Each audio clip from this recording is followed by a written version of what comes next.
का आंघोळ न करता सकाळी श्रीकृष्णाला खिचडीचा नैवेद्य दाखवायची कर्माबाई? ऐकूयात सुंदर गोष्ट. याच दरम्यान पुरीच्या मंदिरातील जगन्नाथ यांच्या मूर्तीच्या तोंडाला खिचडी लागलेली पुजाऱ्यांना दिसायला लागली. पुजाऱ्यांना आश्चर्य वाटले की आपण तर यांना खिचडीचा नैवेद्य दाखवत नाही, मग देवाच्या मूर्तीच्या तोंडाला रोज खिचडी कशी काय लागलेली असते? पुजारी विचार करायला लागले की श्री जगन्नाथ यांचीच लीला असणार. हे कुठेतरी जाऊन रोज खिचडी खाऊन येत असणार. मग ते जगन्नाथ यांना मनातल्या मनात विचारू लागले की रोज कुठे जाऊन खिचडी खाऊन येता, हे जरा आम्हालाही सांगा. बाळ नैवेद्य. जगन्नाथपुरी येथे दररोज खिचडीचा बाळ नैवेद्य दाखवला जातो. श्रीकृष्णाला खिचडी का आवडते याबद्दलची सुंदर गोष्ट आज आपण या व्हिडिओत ऐकणार आहोत, तेव्हा व्हिडिओ पूर्ण नक्की ऐका. कर्माबाईची खिचडी. जगन्नाथपुरी येथे 56 भोग नैवेद्य दाखवायच्या अगोदर सकाळी लवकर खिचडीचा नैवेद्य दाखवतात. राजस्थानातील नागौर जिल्ह्यात कर्मा नावाची एक महान कृष्ण भक्त राहत होती. तिला मारवाडची मीरा असेही म्हटले जाते. हिचे वडील एक धार्मिक पुरुष होते. सकाळी उठल्यावर देवाला प्यायला पाणी दिल्याशिवाय ते स्वतः पाण्याचा थेंबही तोंडात टाकत नसत. त्यामुळे कर्माला घरातूनच भक्तिभावाचे संस्कार मिळाले होते. या कर्माच्या खिचडीची एक रंजक कथा आहे. एकदा कर्माचे आई वडील कार्तिक पौर्णिमेचं स्नान करण्यासाठी म्हणून पुष्करला जायला निघाले. कर्माही त्यांच्याबरोबर जाणार होती, पण मग देवाला नैवेद्य कोण दाखवणार? त्यामुळे कर्मा घरीच राहिली. आईवडिलांच्या अनुपस्थितीत देवाला नैवेद्य दाखवण्याची जबाबदारी कर्माकडे सोपविण्यात आली. त्यांनी जाताना मुलीला सांगितले की आधी देवाला नैवेद्य दाखवून मगच तू जेवत जा. कर्माने आनंदाने ही जबाबदारी स्वीकारली. तिचे आई वडील तीर्थयात्रेला गेले आणि कर्माने इकडे सकाळी आंघोळ करून बाजरीची खिचडी केली. त्यात तिने भरपूर तूप घातले आणि देवाच्या मूर्तीच्या पुढ्यात ती खिचडी घेऊन आली. तिने देवासमोर थाळी ठेवली आणि हात जोडून म्हणाली की भूक लागल्यावर खाऊन घ्या, तोपर्यंत मी घरातील बाकीचे कामे आटपून येते. असं म्हणून ती तिची कामे करू लागली. ती अधूनमधून देवाने खिचडी खाल्ली आहे का हे बघण्यासाठी डोकावून जायची, पण देव खिचडीला हात लावायलाही तयार नव्हता. बराच वेळ झाला, पण थाळी तशीच. मग ती काळजीत पडली. तिला वाटलं की तूप कमी घातलं गेलं आहे आणि बहुतेक खिचडी कमी गोड झाली आहे. म्हणून मग तिने खिचडीत अजून तूप आणि गूळ घातला आणि तिथेच बसून राहिली. देवाला म्हणाली की मला निरनिराळ्या चवीचे पदार्थ करता येत नाही आणि अगदी व्यवस्थित पूजा अर्चाही करता येत नाही. मला ही खिचडी आणि साधी पोळी भाजी एवढंच करता येते. तेव्हा तुम्हाला काही दिवस हेच गोड मानून खावे लागेल. पण तरीही देव काही खिचडी खाईना. तेव्हा ती म्हणाली की रोज तर बाबा खाऊ घालतात तेव्हा जेवतात, मग आज का नाही जेवत आहात? हे बघा, तुम्ही खाऊन घ्या. आई बाबा पुष्करला स्नान करण्यास गेले आहे आणि तुम्हाला जेवू घालण्याची जबाबदारी मला दिली आहे. तेव्हा तुम्ही जेवल्यावरच मी जेवणार आहे. पण तरीही देव आले नाही. मग कर्मा तक्रार करू लागली. ती म्हणाली की आई बाबा जेव्हा जेवू घालता तेव्हा लगेच जेवता आणि मग आजच इतका उशीर का? स्वतःही उपाशी आहात आणि मलाही उपाशी ठेवणार आहात. तिने एवढं म्हणूनही देव काही आले नाही. पुढे ती म्हणाली की तुम्हाला माझ्या हातची खिचडी खावी लागेल.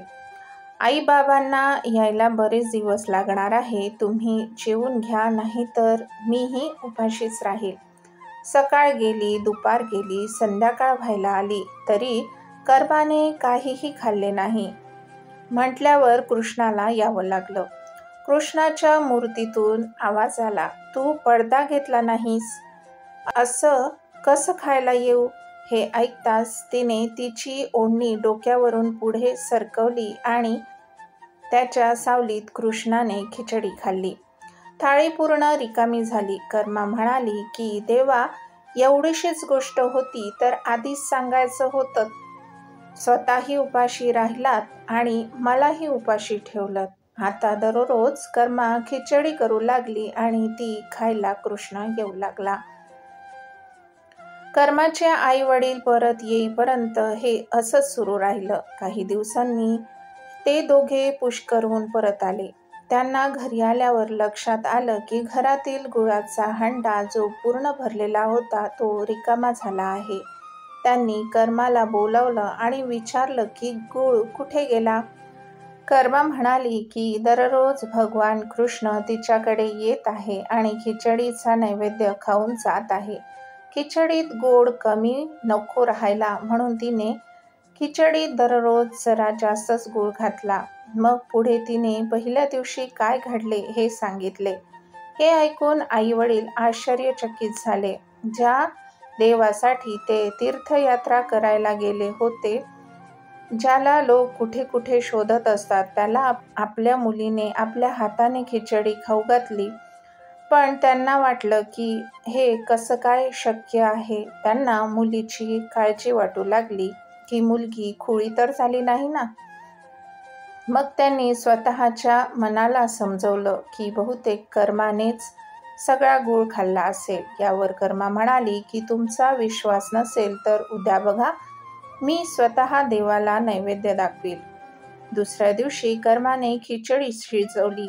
गूळ आणि तूप घालून थाळी मंदिरात ठेवून दिली. ओढणीने पडदा केला आणि प्रार्थना केली की देवा, माझ्या प्रामाणिकपणाचे रक्षण करणे हे आता तुझ्या हातात आहे. कर्माची आर्त हाक ऐकून कृष्ण खिचडी खायला आले. तिचे आई वडील समोरचं दृश्य बघतच बसले. त्यानंतर देवाची सेवा करण्याचं, नैवेद्य दाखवण्याचं काम कर्माकडेच आलं आणि तीही ते आनंदाने करू लागली. रोज सकाळी लवकर उठून प्रेमाने देवाला नैवेद्य दाखवण्यासाठी तिची आता दिनचर्या झाली. पुढे तिचे आई वडील निवर्तले. कर्मा एकटी पडली. तिचं घरातही मन रमेना. मग तिने तिची कृष्णाची मूर्ती घेतली आणि तीर्थयात्रेला निघाली. यात्रा करत करत ती जगन्नाथपुरी येथे आली. आता यापुढे इथेच राहावं असं ठरवत तिने तिथे एक छोटी झोपडी बांधली व तिथेच राहू लागली. पुरी येथेही तिचा नित्यक्रम तसाच सुरू राहिला. सकाळी लवकर उठून श्रीकृष्णासाठी प्रेमाने खिचडी करायची, त्याचा नैवेद्य दाखवायचा. थोड्या वेळाने कृष्ण खिचडी खायला येत आणि थाळी पूर्ण स्वच्छ होऊन जायची. मग त्यानंतर कर्मा आपली दिनचर्या पुढे न्यायची. कर्माची ही दिनचर्या सुरू राहिली आणि एक दिवस कृष्णाला नैवेद्य दाखवून झाल्यावर एक छोटा मुलगा तिच्याकडे आला आणि म्हणाला की आई, काही खायला आहे का? खूप भूक लागली आहे. कर्माबाई म्हणाली की आत्ताच खिचडी केली आहे, ये तू पण बैस आणि खिचडी खा. मग अगदी प्रेमाने कर्माने त्या मुलाला खिचडी वाढली आणि त्या मुलानेही तेवढ्याच चवीने ती खिचडी खाल्ली. मुलाने भराभरा खिचडी खाल्ली आणि म्हणाला की खिचडी खूप छान झाली आहे, मी उद्याही खिचडी खायला येऊ? कर्मा म्हणाली की फक्त उद्याच काय, मी तुझ्यासाठी रोज खिचडी करेन, तू रोज खिचडी खायला येत जा. पुढे तो मुलगा म्हणाला की ठीक आहे आई, मी रोज खिचडी खायला येत जाईल. आणि एवढं म्हणून तो मुलगा तिथून निघून गेला. आता कर्माच्या दिनचर्येत या लहान मुलाला खिचडी खाऊ घालणं याचीही भर पडली आणि ती तेही प्रेमाने करू लागली. मुलगा खिचडी खाऊन गेला की ती तिची बाकीचे कामे करू लागली. एके दिवशी कर्माबाईच्या झोपडीपाशी एक साधू आला आणि तेव्हा त्याला दिसले की कर्मा सकाळी आंघोळ न करता, देवाची पूजा न करता कृष्णासाठी खिचडी शिजवते आणि नैवेद्यही दाखवते. याबद्दल त्याने कर्माला विचारले. कर्मा म्हणाली की सकाळी लवकरच देवाला भूक लागते, त्यामुळे खूप घाई होते. तेव्हा तशीच पारोशाने मी देवाला नैवेद्य दाखवते. हे ऐकून साधू म्हणतो की आंघोळ न करता देवाची पूजा नैवेद्य दाखवला तर पाप लागेल. तेव्हा तिने आंघोळ करून पूजा करून देवाचा नैवेद्य करून मगच त्याचा नैवेद्य दाखवला. साधूचा ऐकून भाबडी कर्मा त्याच्या म्हणण्याप्रमाणे आधी आंघोळ करून मग खिचडी शिजवून मग देवाची पूजा करून मग नैवेद्य दाखवू लागली. या सगळ्यात तिचा बराच वेळ जाऊ लागला आणि त्यात तो छोटा मुलगा मात्र नेहमीच्या वेळेला तिच्याकडे खिचडी खायला यायचा. आल्या आल्या म्हणायचा की आई, खूप भूक लागली आहे, मला खिचडी खायला दे, लवकर लवकर कर आई, लवकर कर. ती म्हणायची, थांब हं बाळा, आता खिचडी देते, थोडा वेळ थांब. मग कर्मा कृष्णाला नैवेद्य दाखवून त्या मुलाला खिचडी खायला घालायची. मुलगा भरभर खिचडी खायचा आणि तोंड हात स्वच्छ न करता तिथून पळून जायचा. हे असं कित्येक दिवस सुरू राहिलं. याच दरम्यान पुरीच्या मंदिरातील जगन्नाथ यांच्या मूर्तीच्या तोंडाला खिचडी लागलेली पुजाऱ्यांना दिसायला लागली. पुजाऱ्यांना आश्चर्य वाटले की आपण तर यांना खिचडीचा नैवेद्य दाखवत नाही, मग देवाच्या मूर्तीच्या तोंडाला रोज खिचडी कशी काय लागलेली असते. पुजारी विचार करायला लागले की श्री जगन्नाथ यांचीच ही लीला असणार. हे कुठेतरी जाऊन रोज खिचडी खाऊन येत असणार. मग ते जगन्नाथ यांना मनातल्या मनात विचारू लागले की रोज कुठे जाऊन खिचडी खाऊन येता, हे जरा आम्हालाही सांगा. हे पुजारी स्वतः मोठे कृष्ण भक्त होते. पुजाऱ्यांनी प्रश्न केल्याच्या रात्रीच जगन्नाथ स्वतः पुजारी महोदयांच्या स्वप्नात गेले आणि म्हणाले की माझी कर्माबाई नावाची एक भक्त आहे, इथे जगन्नाथपुरी येथेच राहते. रोज सकाळी सकाळी बाजरीची खिचडी करते आणि अतिशय प्रेमाने मला नैवेद्य दाखवते. मीही रोज सकाळी सकाळी तिच्याकडे खिचडी खायला जातो. मला तिच्या हातची खिचडी फार आवडते. पण काही दिवसांपूर्वी तिच्याकडे एक साधू गेला आणि त्याने तिला आधी आंघोळ करून पूजा अर्चा करून मग नैवेद्य दाखवण्यास सांगितला. तेव्हा हल्ली ती पूजा अर्चा करून नैवेद्य दाखवल्यावरच मला खिचडी खायला देते. या सगळ्यात खूप वेळ जातो आणि मला खिचडीची वाट बघावी लागते. भुकेने होणारा त्रासही सहन करावा लागतो आणि मी जेव्हा खिचडी खातो तेव्हा मंदिरात भक्त येण्यास सुरुवात होते. त्यामुळे हल्ली मला खिचडी खाऊन झाल्यावर हात तोंड न धुता उष्ट्या तोंडानेच पळत यावे लागते. भगवान जगन्नाथ यांचं म्हणणं ऐकल्यावर दुसऱ्या दिवशी पुजारी महोदयांनी त्या साधूंचा शोध घेतला आणि त्यांना सगळी गोष्ट सांगितली. पुजाऱ्याकडून हे सगळं ऐकल्यावर साधू घाबरला आणि पळत पळत कर्माबाईकडे आला आणि म्हणाला की तुम्ही पहिल्यासारखं सकाळी सकाळीच खिचडीचा नैवेद्य दाखवत जा, तुम्हाला पूजेचे कुठलेही नियम पाळण्याची गरज नाही. मग त्यानंतर कर्माबाई नेहमीप्रमाणे सकाळी उठल्यावर खिचडी करून त्याचा नैवेद्य दाखवत राहिली आणि अतिशय प्रेमाने त्या छोट्या मुलालाही खिचडी खाऊ घालू लागली.